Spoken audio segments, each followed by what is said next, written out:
Кыргызстанда TikTok жабылышы мүмкүн.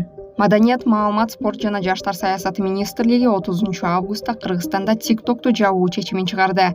Министрлик мындай чечимге 18 бейөкмөт уюмдун кайрылуусу себеп болгонун билдирди. Анда TikTok балдардын психикалык өнүгүүсүнө жана ден соолугуна терс таасирин тийгизип жатат деген тынчсыздануу айтылган. Мындан кийин министрлик мониторинг жүргүзүп, TikTok социалдык түйүнү балдардын психикалык өнүгүүсүнө жана ден соолугуна зыян келтирүүчү маалыматтарды алууга, ошондой эле жаш категориясын көзөмөлдөө функциясына эч кандай чектөөлөр жок экенин аныктаган. Анын негизинде министрлик TikTok'ту жабуу чечимин чыгарып, санариптик өнүктүрүү министрлигине жөнөткөн. Буга чейин Жогорку Кеңештин депутаты Шайлообек Атазов TikTok'ту жабуу керек деп чыккан.